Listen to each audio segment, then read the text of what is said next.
이 더러운 것. 내년이 감히 어디라고 여기가 발을 붙이고 있느냐. 당장 내 눈앞에서 사라지지 못할까. 벼락 같은 고함과 함께 육중한 대문이 쾅 소리를 내며 닫혔고 그 충격으로 인해 허공에 날리던 눈발이 연화의 얼굴 위로 어지럽게 쏟아져 내렸다. 살을 애는 듯한 섣달 그럼의 칼바람이 얇은 소복 하나에 의지한 그녀의 가녀린 어깨를 무자비하게 후려쳤으나 연화는 추위를 느낄 겨를조차 없었다.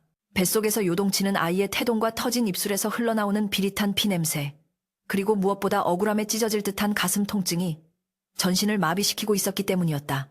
거친 돌바닥에 내동댕이 쳐진 그녀의 무릎에서는 붉은 선혈이 배어나와 하얀 눈 위를 점점이 수놓았고 그녀는 흐릿해지는 시야 속에서 굳게 닫힌 시댁의 대문을 하염없이 바라보며 떨리는 손으로 불룩한 배를 감싸 쥐었다. 방금 전까지만 해도 따뜻한 아랫목은 아니더라도 최소한의 온기가 남아있던 안채에서 시어머니 최 씨가 하인들을 시켜 그녀의 짐 보따리를 마당으로 내던지며 퍼붓던 저주 섞인 폭언들이 귓가에 쟁쟁하게 맴돌았다. 서방 잡아먹은 년이 이제는 어디서 굴러먹던 놈의 씨인지도 모를 것을 배에 품고 와서 우리 가문의 대를 잇겠다니 천벌이 두렵지도 않더냐. 시어머니의 목소리는 탐욕의 눈이 먼 악귀의 그것과 다르지 않았다. 연화는 깨진 손톱으로 차가운 눈바닥을 긁으며 몸을 일으키려 애썼지만 만삭의 몸은 천근만근 무거워 뜻대로 움직이지 않았다. 그녀가 품은 아이는 분명 2달 전 급사한 남편 기철의 핏줄이요. 이 집안의 장손이 될 아이였음에도 불구하고 시어머니와 시동생 기태는 그녀를 부정한 여인으로 몰아세웠다. 남편이 죽자마자 그들이 보인 태도는 표변이라 할 만큼 급작스럽고 잔혹했는데 그것은 기철이 남긴 알토란 같은 논밭과 선산이 오롯이 뱃속의 아이에게 상속될 것을 두려워한 까닭이었다. 대문 안쪽에서는 시동생 기태의 비릿한 웃음소리와 함께 형수님, 아니 이제는 남남이니 그저 안악이라 불러야겠군요. 부디 객사하지 말고 어디 가서 밥이나 빌어먹으며 사시오. 라는 조롱이 담장 너머로 흘러나왔다. 연화는 입술을 꽉 깨물어 터져나오려는 통곡을 삼켰다. 지금 눈물을 보이면 저들이 원하는 대로 패배를 인정하는 꼴이 될 것이며 뱃속의 아이에게도 나약한 어미의 모습을 보이는 것이라 여겼기에 그녀는 핏발선 눈으로 대문을 노려보며 속으로 피눈물을 삼켰다. 하늘은 무심하게도 더욱 거센 눈보라를 퍼부었고 마을 사람들은 흉흉한 소문에 휘말리기 싫어 대문을 걸어 잠그고 쥐 죽은 듯 조용했으니 세상 천지에 그녀를 도와줄 이는 아무도 없는 듯했다. 간신히 몸을 일으킨 연화는 휘청거리는 다리를 이끌고 마을 어귀를 향해 걸음을 옮겼으나 한 걸음을 뗄 때마다 발바닥을 파고드는 냉기는 뼛속까지 사무쳤다. 그녀가 신고 있던 집시는 이미 닳고 닳아 눈길 위에서 재구실을 하지 못했고 얼어붙은 땅의 냉기가 고스란히 태아에게 전해질까 두려워 연화는 치마폭을 겹겹이 말아 배를 감쌌다. 마을을 벗어나 산길로 접어들자 인적은 완전히 끊겼고 오직 바람이 나뭇가지를 흔드는 기괴한 소리만이 그녀의 귓가를 스치며 공포심을 자극했다.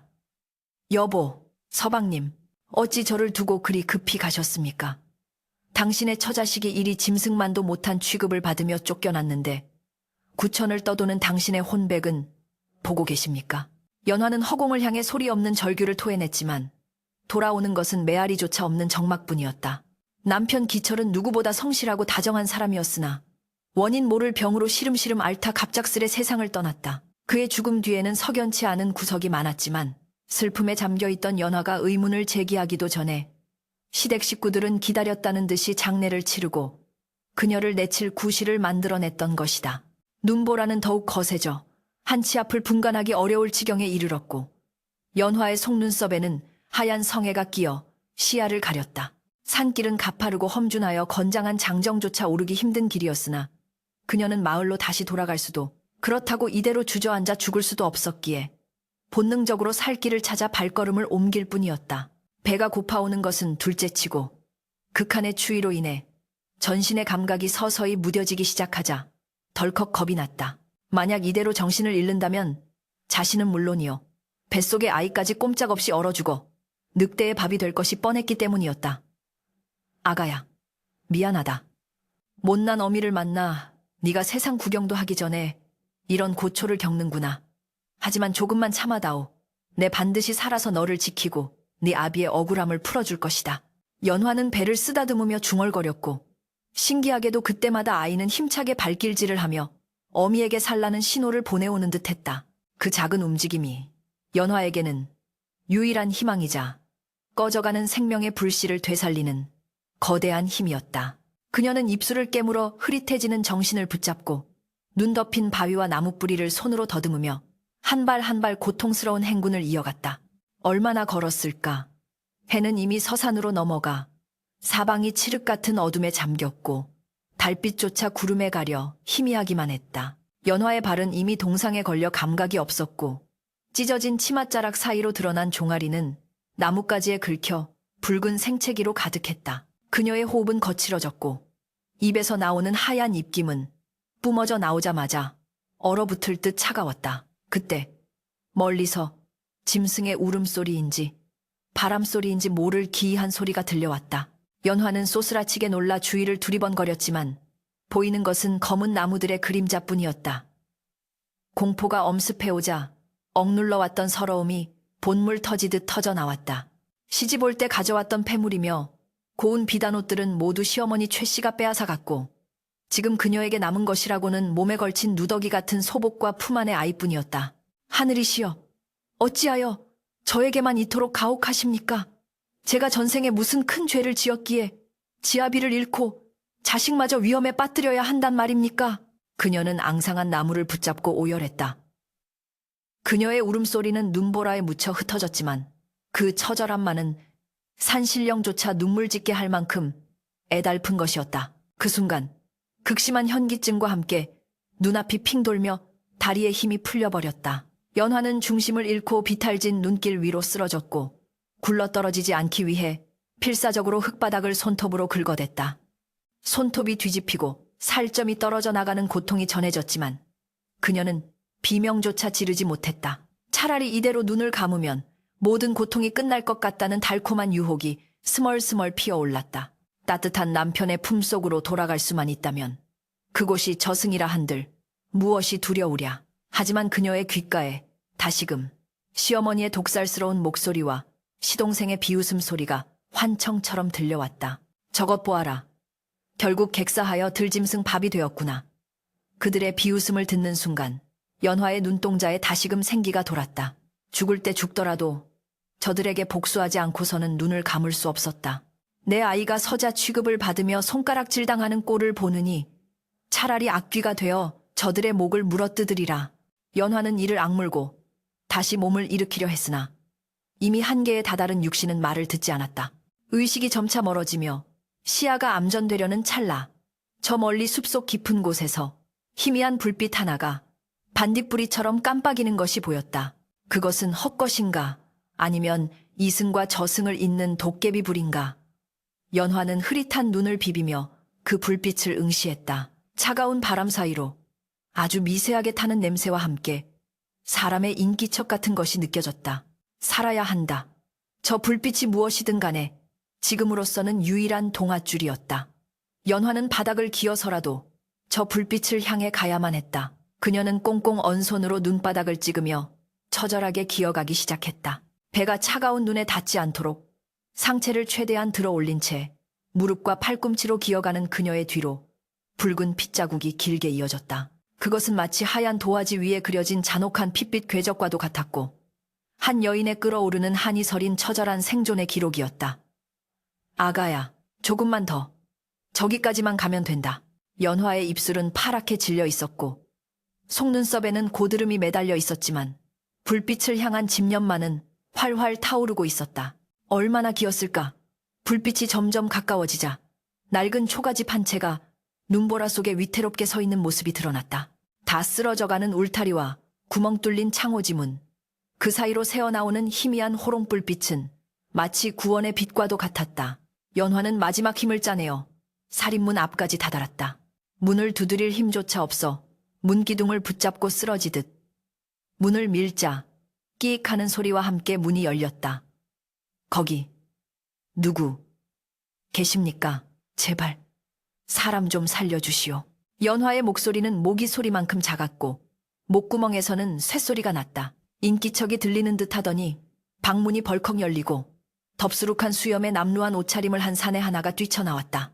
사내는 마당에 쓰러진 만삭의 여인을 보고는 소스라치게 놀라며 급히 달려왔다. 사내의 따뜻한 손길이 연화의 얼음장 같은 어깨에 닿는 순간 연화는 긴장이 풀리며 깊은 어둠 속으로 곤두박질 치고 말았다. 마지막으로 그녀의 뇌리에 스친 것은 사내의 걱정스러운 눈빛과 어디선가 맡아본 듯한 묵향, 그리고 뱃속 아이의 힘찬 발길질이었다. 그렇게 연화는 생과 사의 경계에서 낯선 사내의 품에 안겨 의식을 잃었다. 눈보라는 여전히 멈출 줄 모르고 휘몰아치며 그녀가 귀여운 핏빛 궤적을 하얗게 덮어버리고 있었다.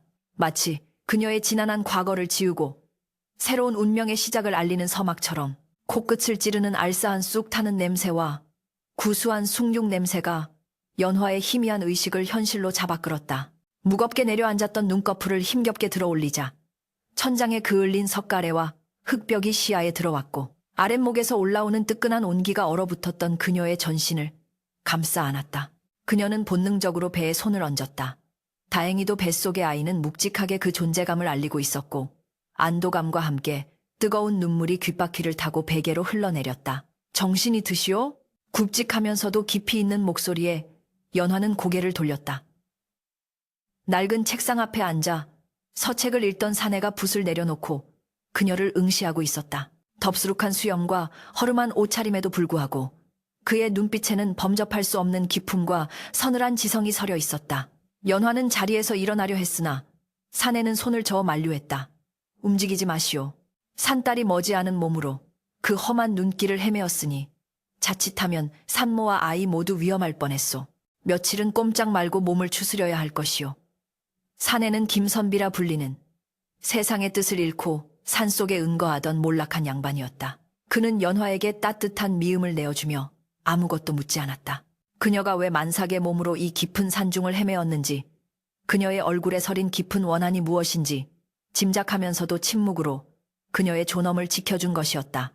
그날 밤 산신령이 노했는지 산바람이 거세게 문풍지를 흔들었고 연화에게는 예고도 없이 산통이 찾아왔다.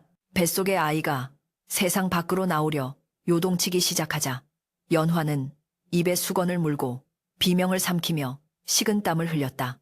산파도 없이 오직 낯선 사내의 도움을 받아야 하는 기막힌 상황이었으나 연화는 이를 악물고 버텼다. 반드시 살아야 한다. 살아서 이 아이에게 떳떳한 세상을 보여주어야 한다.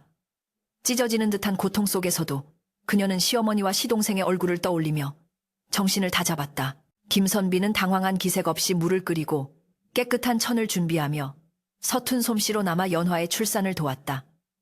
부인, 조금만 더 힘을 내시오. 아이 머리가 보이니 이제 다 되었소. 닭 울음소리가 새벽을 깨울 무렵 마침내 으앙 하는 우렁찬 울음소리가 좁은 초가집을 가득 채웠다.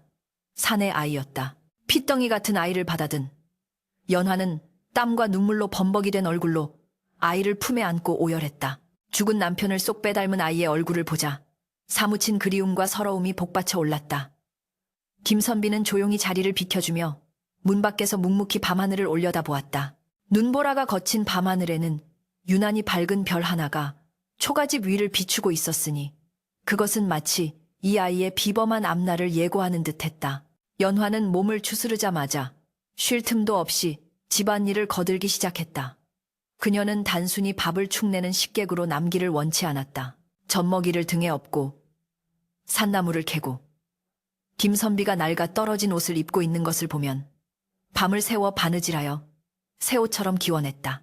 본래 양반가 규수로서 익혔던 예법과 살림 솜씨는 산속 오두막 생활에서도 빛을 발했다. 그녀는 김선비가 캐온 약초를 장터에 내다 팔 때도 단순히 물건을 넘기는 것이 아니라 약재의 효능을 조목조목 설명하여 제값을 받아왔고 그 돈을 알뜰히 모아 쌀독을 채우고 김선비가 읽을 책을 구했다.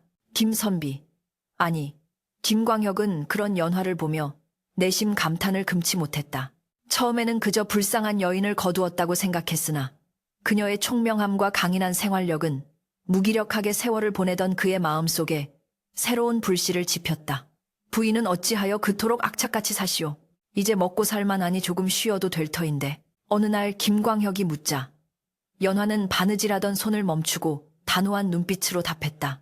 제게는 갚아야 할 은혜와 씻어야 할 원한이 있습니다. 대감마님께서 다시 세상에 나가 큰 뜻을 펼치실 때 제가 짐이 되지 않고 힘이 되려면 이 정도 고생은 아무것도 아닙니다. 연화는 김광혁을 선비님이 아닌 대감마님이라 불렀다. 비록 지금은 초라한 행색이나 그의 학식과 기계는 언젠가 다시 조정의 부름을 받을 제목임을 그녀는 본능적으로 알아본 까닭이었다. 세월은 유수와 같이 흘러 어느덧 10년이라는 시간이 지났다. 강산이 변한다는 그 시간 동안 산속 오두막은 번듯한 기와집으로 변해 있었고 연화의 아들 철수는 총명하고 씩씩한 소년으로 자라났다. 김광혁은 연화의 헌신적인 뒷바라지 덕분에 학문에 매진할 수 있었고 연화는 산 아래 마을까지 명망 있는 산골 마님으로 소문이 자자해졌다. 그녀는 직접 농사를 짓고 누에를 쳐서 모은 재산으로 인근의 황무지를 개간하여 옥토로 만들었고 소작인들에게 후한 품삯을 주어 인심을 얻었다. 연화의 손을 거치면 돌밭도 금밭이 된다는 소문이 돌 정도였다. 철수는 김광혁을 친아버지처럼 따르며 글을 배웠고 김광혁 또한 철수를 친자식 이상으로 아꼈다. 철수야, 사내 대장부는 가슴에 큰 뜻을 품어야 한다. 네, 어미가 너를 위해 흘린 피눈물을 잊지 말거라.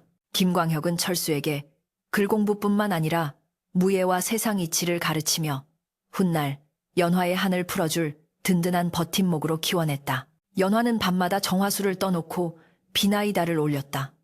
그것은 아들의 장래를 위한 기도이자 언젠가 다가올 복수의 날을 위한 칼날을 가는 의식이었다. 한편 10년 전 연화를 내쫓았던 최 씨. 집안은 겉보기에는 부유했으나 속으로는 썩어 문드러지고 있었다.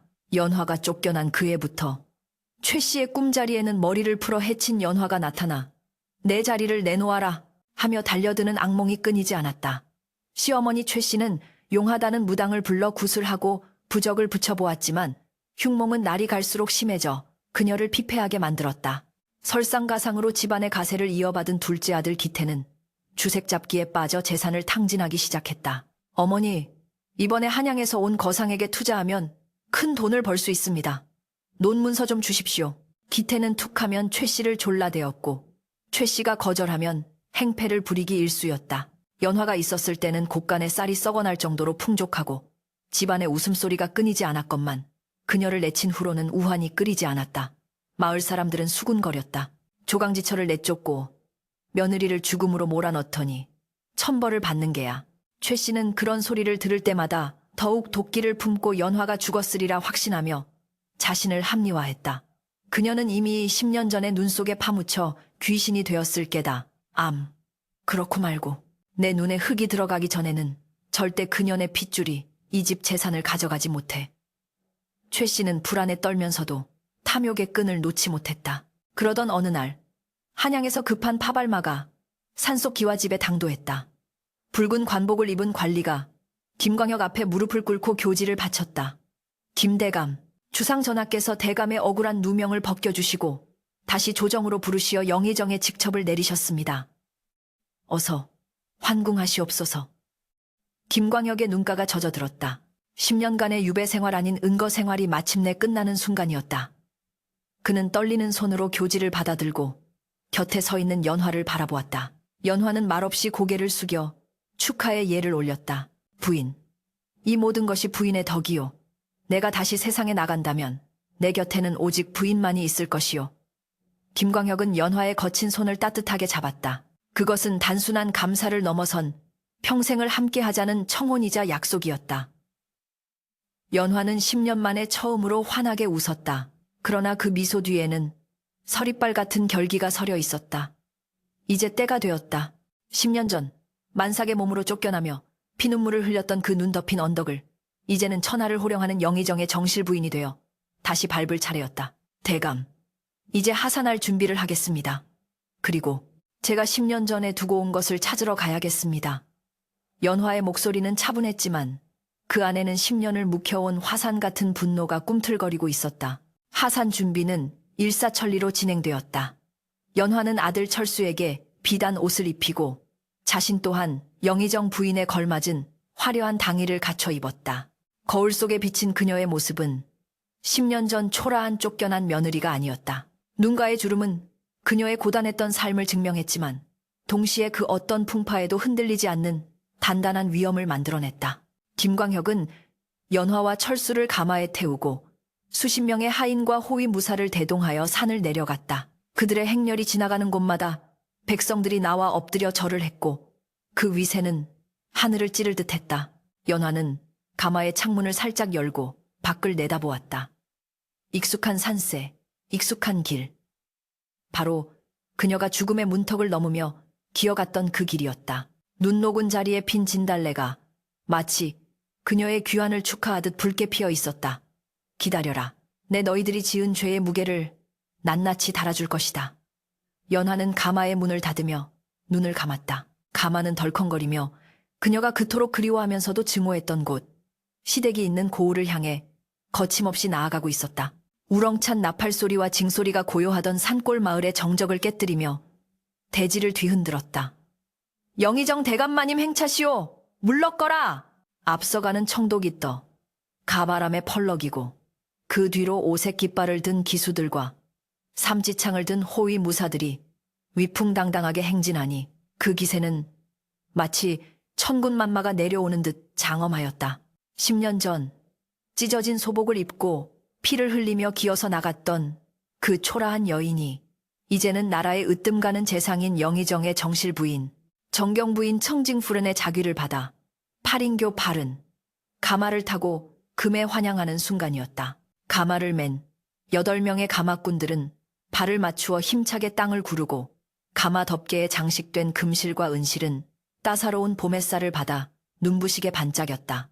연화는 가마 안에서 가늘게 떨리는 손으로 무릎 위에 비단 치마를 꽉 움켜쥐었다. 바깥에서 들려오는 백성들의 환호성 소리가 커질수록 그녀의 심장 박동 또한 걷잡을 수 없이 빨라졌다. 그것은 단순한 기쁨이나 설렘이 아니었다. 가슴 깊은 곳, 10년이라는 세월 동안 꾹꾹 눌러 담아왔던 서러움과 분노가 뒤섞인 뜨거운 용암이 분출하기 직전의 전율이었다. 가마의 창호지 문틈으로 익숙한, 그러나 이제는 너무나 작아 보이는 고향 마을의 풍경이 스쳐 지나갔다. 저기 저 늙은 느티나무 아래에서 남편 기철을 기다리곤 했었지. 저 개울가에서 시린 손을 호호 불어가며 빨래를 했었지. 모든 풍경은 그대로 이것만. 그 속에 살던 순박한 여인 연화는 죽고 이제 서리빨 같은 복수의 칼을 품은 영의정 부인만이 남아있었다. 행렬이 마을 어귀에 당도하자 고을 원님을 비롯한 모든 관속과 마을 유지들이 길바닥에 엎드려 머리를 조아렸다. 그 중에는 연화가 그토록 잊지 못하던 얼굴들, 바로 시어머니 최 씨와 시동생 기태도 섞여 있었다. 10년의 세월은 최 씨에게도 비껴가지 않아 그녀의 머리에는 하얀 서리가 내려앉았고 얼굴에는 탐욕과 심술이 만들어낸 깊은 주름골이 패여 있었다. 기태는 술과 색에 찌든 탓인지 얼굴이 누렇게 뜨고 눈밑이 검게 함몰되어 예전에 거만하던 기세는 온데간데 없고 비굴함만이 덕지덕지 묻어 있었다. 그들은 영의정이 이 누추한 시골 마을에 행차한다는 소식에 혹시라도 콩고물이라도 떨어질까 하여 가장 먼저 달려나와 아첨을 떨 준비를 하고 있었다. 아이고, 대감마님, 이토록 귀한 분께서 저희 고을을 찾아주시니 가문의 영광이옵니다. 최 씨가 땅바닥에 이마를 댔으며 호들갑을 떨자 기태 역시 옆에서 비굴한 웃음을 흘리며 맞장구를 쳤다. 김광혁 대감은 말 위에서 그들을 차갑게 내려다보며 아무런 대꾸도 하지 않았다. 그 침묵의 무게에 최 씨 모자는 등줄기에 식은땀이 흐르는 것을 느꼈으나 감히 고개를 들어 대감의 얼굴을 볼 엄두조차 내지 못했다. 김광혁이 조용히 손을 들어 가마를 가리키자 호위무사가 우렁차게 외쳤다. 정경부인 마님께서 내리신다. 모두 고개를 숙여 예를 갖추라. 가마꾼들이 조심스럽게 가마를 내려놓자 시녀가 다가와 가마문을 열고 발을 걷어 올렸다. 사방이 숨을 죽인 가운데 화려한 당의 당이 자락이 먼저 모습을 드러냈다. 붉은 비단 위로 금박으로 수놓인 봉황 무늬가 햇빛을 받아 찬란하게 빛났고 그 뒤를 이어 연화가 우아한 자태로 땅을 밟았다. 그녀의 머리에는 옥으로 만든 떨잠이 영롱하게 흔들리고 있었고 백옥 같은 피부는 세월을 거스른 듯 고왔으나 그 눈빛만은 깊은 연못처럼 차갑고 고요했다. 연화는 천천히, 아주 천천히 최 씨 모자가 엎드려 있는 곳으로 걸음을 옮겼다. 그녀의 비단 신발이 흙바닥을 밟는 소리가 최 씨의 귓가에는 마치 저승사자의 발자국 소리처럼 기이하게 울렸다. 연화가 그들 앞에 멈춰서자 지독한 향냄새 대신 은은한 난초 향기가 최 씨의 코끝을 스쳤다. 고개를 드시오. 연화의 목소리는 낮았지만 위험이 서려 있었다. 최 씨와 기태는 황공하여 덜덜 떨며 고개를 들었다. 그들의 눈이 연화의 얼굴에 닿는 순간 두 사람의 동공이 지진이라도 난 듯 흔들렸다. 눈앞에 서 있는 이 고귀한 부인은 분명 낯이 익었다. 하지만 감히 상상조차 할 수 없는 일이었다. 10년 전 눈보라 속으로 내쫓았던 죽어 마땅한 며느리가 영혜정 부인이 되어 돌아왔을 리 만무하지 않은가. 그들은 그저 세상에 닮은 사람도 많다더니 어찌 저리 닮았을꼬 하며 스스로의 눈을 의심할 뿐이었다. 이 고을의 인심이 후하고 예의가 바르다 들어 일부러 들렀습니다. 헌데 두 분의 관상을 보니 왠지 모를 그늘이 드리워져 있군요. 연화는 짐짓 모르는 척하며 부드러운 어조로 말을 건넸다. 최 씨는 안도하며 서둘러 대답했다. 아이고 마님, 보잘것없는 늙은이를 그리 봐주시니 황송합니다. 사실 저희 집안에 우환이 좀 있어 밤마다 가위가 눌리고 재산이 모이지 않아 걱정이 이만저만이 아닙니다요. 최 씨는 기회다 싶어 자신의 신세 한탄을 늘어놓으며 동정심을 유발하려 했다. 연화는 입가에 묘한 미소를 머금었다. 우환이라. 혹 억울하게 죽은 원혼이 집안을 떠도는 것은 아닌지요? 제가 듣기로는 이 댁에 며느리가 하나 있었다 들었는데 그 며느리는 어찌 되었습니까? 연화의 돌발적인 질문에 최 씨와 기태의 얼굴이 사색이 되었다. 기태가 급히 끼어들며 더듬거렸다. 아, 그게 형수가 있기는 했습니다만 10년 전에 몹쓸 병에 걸려 그만 병에 걸려 죽었다? 제가 들은 소문과는 다르군요. 흉한 소문에는 며느리가 부정한 짓을 저질러 쫓겨났다고 하던데 연화가 정곡을 찌르자 최 씨는 발끈하며 목소리를 높였다. 마님, 그건 억울한 누명입니다. 그년이. 아니, 그 아이가 서방 죽은 지 얼마나 됐다고. 외간 남자와 눈이 맞아 야반도주를 했지 뭡니까? 우리 가문의 명예를 더럽힌 천하의 몹쓸 년이지요. 최 씨는 침까지 튀겨가며 거짓말을 쏟아냈다. 그녀의 뻔뻔함은 하늘을 찌르고도 남음이 있었다. 연화의 눈매가 매섭게 변했다.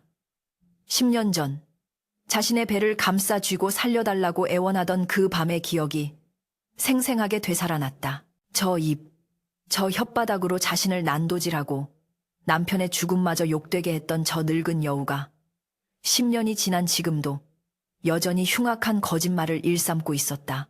연화는 끓어오르는 분노를 억누르며 소매 속에서 주먹을 꽉 쥐었다. 손톱이 살을 파고들어 피가 배어나올 지경이었지만 그녀는 평정심을 잃지 않았다. 지금 당장 저들의 목을 쳐도 시원치 않을 판국이나 그리하면 너무나 허무한 복수가 될 터였다. 저들이 스스로 지은 죄의 무게에 짓눌려 파멸하는 꼴을 보아야만 했다.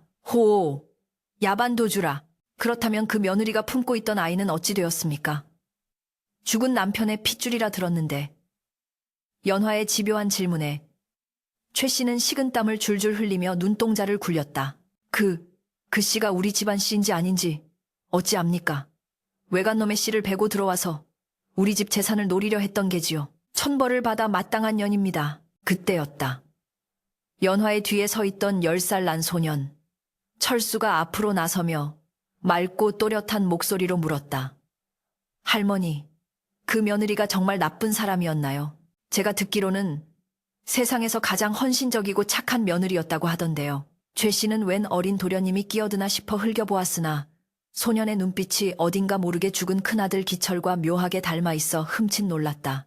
연화는 철수의 어깨를 감싸 안으며 말했다. 이 아이는 제 아들입니다. 이 아이가 이 고을의 이야기를 듣고 싶어 하여 데려왔지요. 최 씨와 기태는 영희정의 아들 앞에 납작 엎드렸다. 아이고 도련님, 세상 물정 모르시는 말씀입니다. 사람 속은 모르는 법이지요. 그녀는 구미호 같은 년이었습니다. 기태가 비웃듯이 내뱉었다. 연화는 더 이상 참을 수 없는 역겨움을 느꼈다. 이제 연극은 끝낼 시간이었다. 그녀는 천천히, 아주 천천히 쓰고 있던 너울을 뒤로 젖히고 최 씨와 기태의 눈을 똑바로 응시했다. 그리고 10년 전, 그 눈보라 치던 밤에 마지막으로 했던 말을 그대로 읊조렸다. 어머님, 저를 내치시면 반드시 후회하실 날이 올 것입니다. 그리 말씀드리지 않았습니까? 그 순간 최 씨의 입이 쩍 벌어졌다. 그 목소리, 그 말투, 그리고 서늘한 눈빛. 10년 전 대문 밖으로 내던져지며 피눈물을 흘리던 며느리 연화의 모습이 현재의 화려한 정경 부인의 모습과 겹쳐졌다. 너는 설마? 최 씨는 뒷걸음질 치다 엉덩방아를 부쉈고 기태는 사시나무 떨듯 떨며 주저앉았다. 설마라니요. 죽은 줄 알았던 며느리가 살아 돌아오니 반갑지 않으십니까? 어머님께서 말씀하신 그 외간놈의 씨가 바로 이 아이, 제 아들입니다. 그리고 연화는 싸늘한 미소를 지으며 옆에 서 있는 김광혁을 가리켰다. 이분은 저를 거두어 주신 은인이자 지금의 제 지아비이신 영혜정 대감이십니다. 김광혁이 무거운 입을 열었다. 내 부인이 겪은 고초가 이리도 참혹했다니 내 귀로 듣고도 믿기지가 않는군. 여봐라, 이 고을의 원님은 어디 있느냐? 김광혁의 호령이 떨어지자 뒤에 서 있던 고을 원님이 사색이 되어 달려나와 엎드렸다. 예, 대감마님, 내 오늘 이 집안의 추악한 비밀을 밝히고자 하니 너는 당장 관속들을 풀어 이 집안의 선산으로 가라.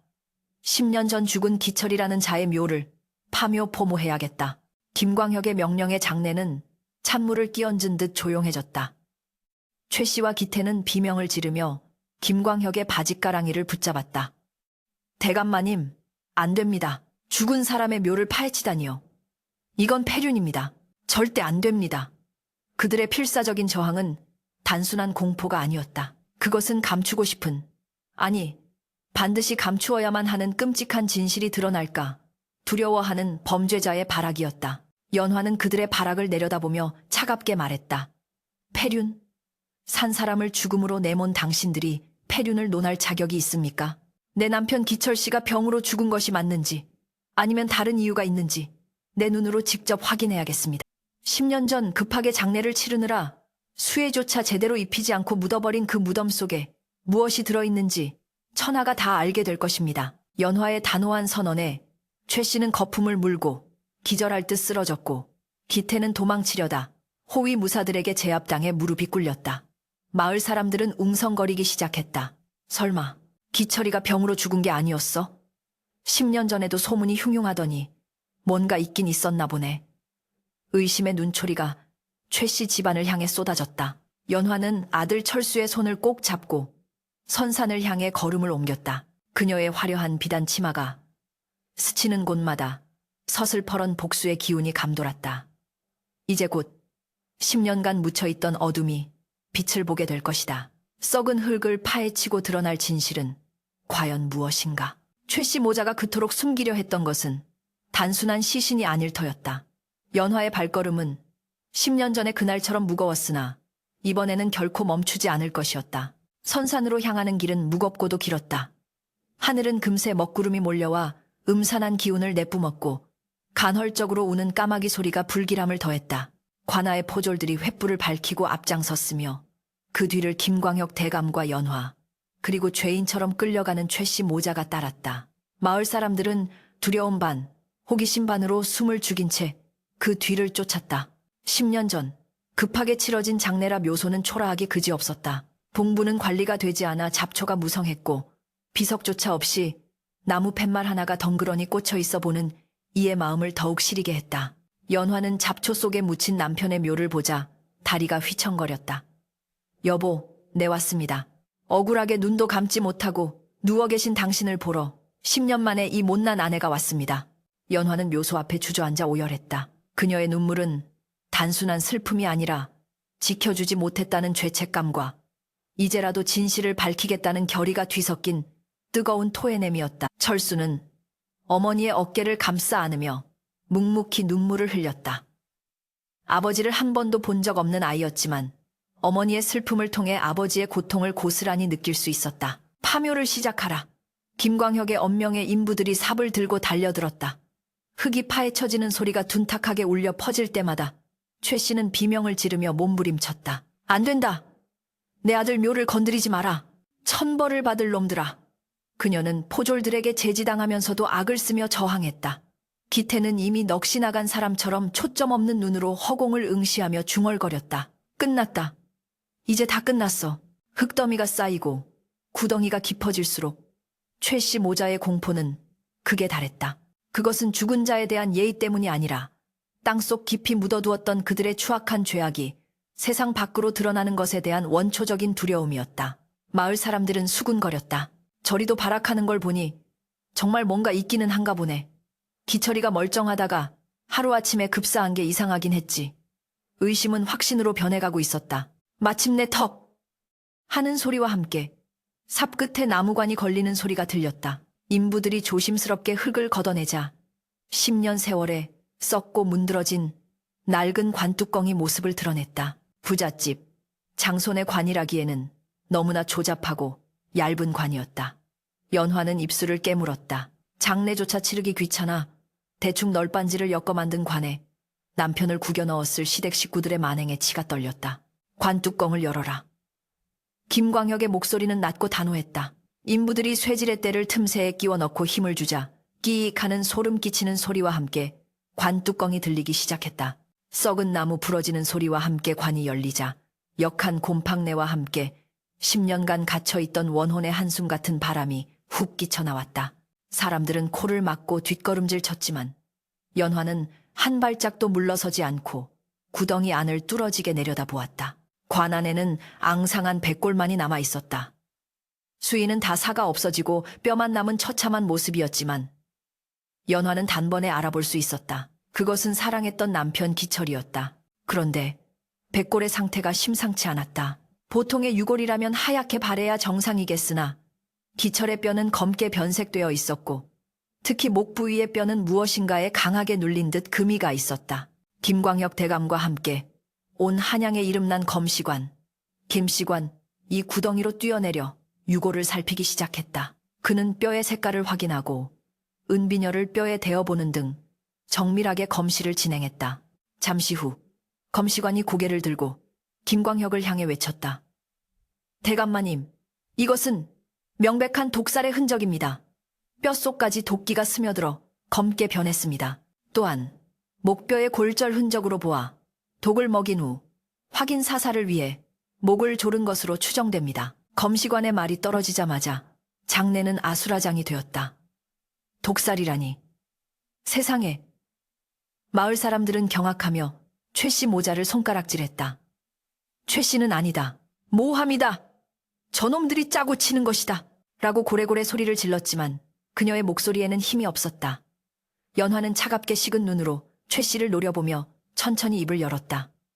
어머님, 들으셨습니까? 독살이랍니다. 내 남편이, 당신의 큰아들이 독을 먹고 목이 졸려 죽었다는데 어찌 놀라지도 않으십니까? 연화의 목소리는 칼날보다 날카로웠다. 그때 검시관이 관 바닥 흙 속에서 반짝이는 무언가를 집어들었다. 이것 보십시오. 유골 아래에 이물질이 있습니다. 검시관이 들어올린 것은 흙투성이가 된 옥류 단추 반쪽이었다. 그것은 남자의 저고리에 달리는 장식품으로 독특한 문양이 새겨져 있었다. 연화는 그 단추를 보는 순간 숨이 따틀 듯한 충격을 받았다. 그것은 그녀가 너무나 잘 아는 물건이었다. 10년 전 시동생 기태가 기방을 드나들며 자랑스레 달고 다니던 비싼 값에 샀다며 으스대던 그 옥단추였다. 저것은 연화가 떨리는 목소리로 기태를 가리켰다. 저것은 기태 도련님의 것입니다.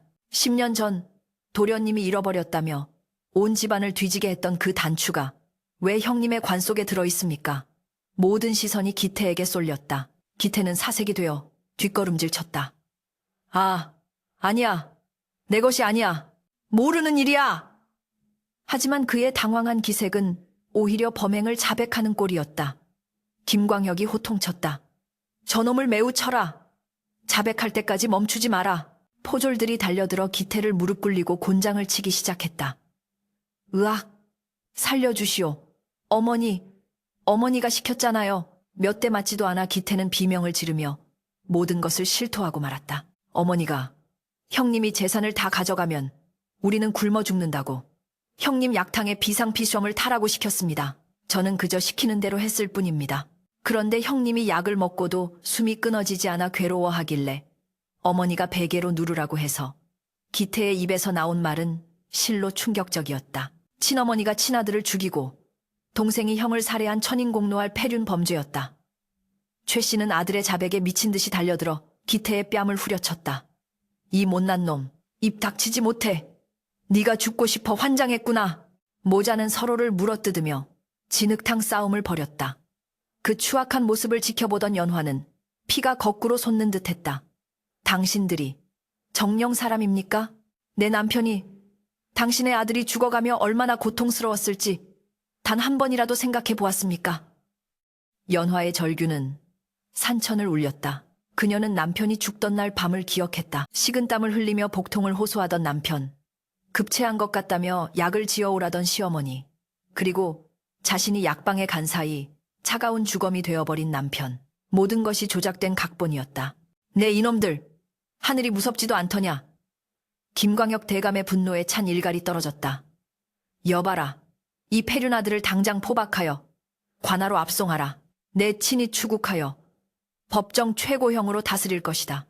포졸들이 밧줄로 최 씨와 기태를 굴비 엮듯 묶었다.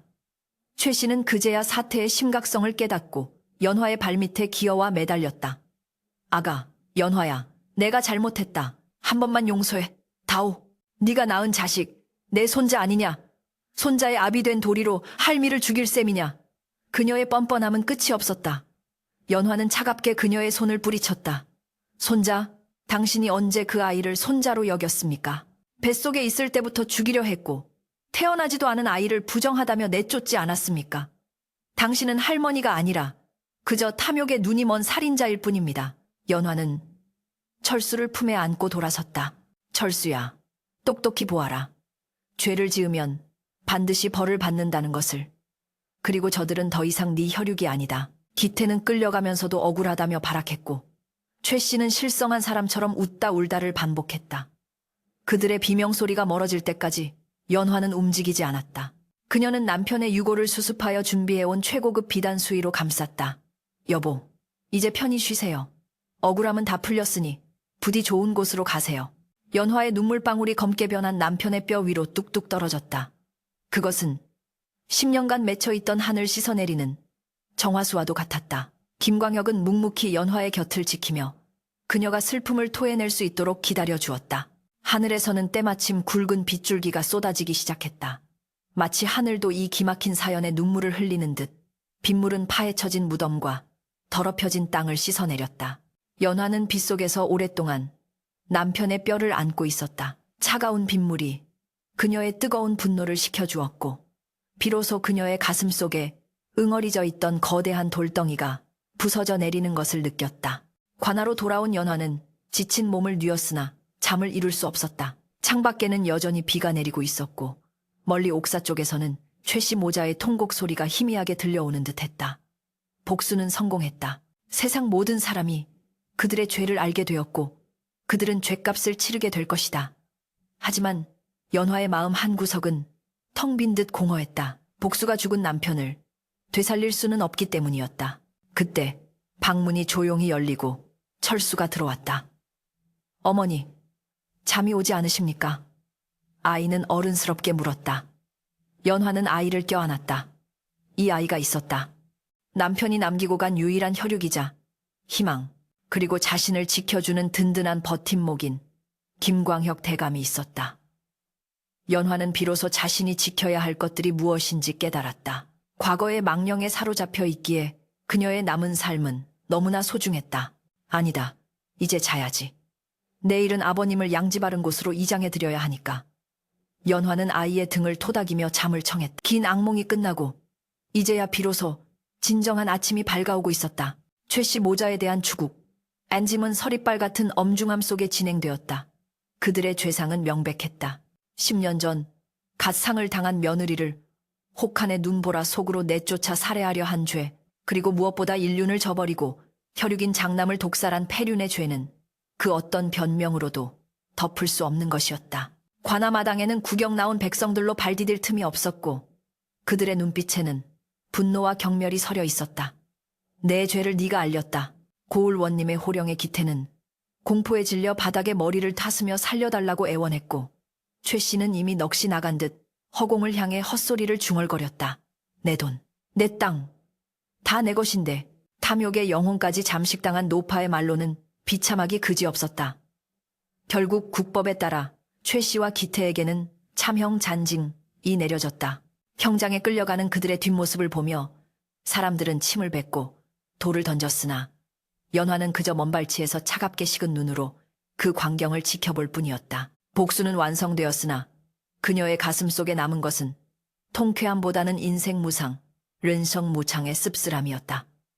악인이 제 꾀에 넘어가 파멸하는 것은 당연한 이치이나 그 과정에서 희생된 전 남편의 목숨과 자신이 겪어야 했던 고통의 세월은 그 무엇으로도 보상받을 수 없음을 알기에 그녀는 조용히 눈을 감고 깊은 탄식을 내뱉었다. 모든 재판이 끝나고 며칠 뒤 연화는 길일가이를 택해 전 남편 기철의 유골을 양지 바른 곳으로 이장했다. 새로 마련한 묘소는 마을이 한눈에 내려다 보이는 따뜻한 언덕이었다. 흉물스럽던 나무관 대신 최고급 향나무로 짠 관에 남편을 안치하고 큼지막한 비석도 세웠다. 비석에는 효자 김기철 지묘라는 글자가 선명하게 새겨졌다. 제상 위에는 남편이 생전에 좋아했던 술과 음식이 가득 차려졌고 연화는 정성스럽게 술잔을 채워 올렸다. 여보, 이제 춥고 어두운 곳은 잊으시고 이곳에서 따뜻한 햇볕 쬐며 편히 쉬세요. 묵은 원한은 제가 다 씻어내고 당신을 죽음으로 몰고 간 자들도 죗값을 치렀으니 부디 이승에서의 괴로움은 다 내려놓고 가시구려. 연화의 목소리는 물기 어린 바람이 되어 언덕을 감쌌다. 철수 또한 아버지의 묘 앞에 엎드려 절을 올렸다. 아버지, 비록 얼굴은 뵙지 못했지만 어머니께 아버지의 이야기를 많이 들었습니다. 부끄럽지 않은 아들이 되어 어머니를 지켜드리고 아버지의 명예를 드높이겠습니다. 어린 아들의 맹세에 산새들도 떽떽거려 화답하는 듯했다. 김광혁 대감은 그 뒤에서 묵묵히 그들을 지켜보며 마음속으로 기철에게 약속했다.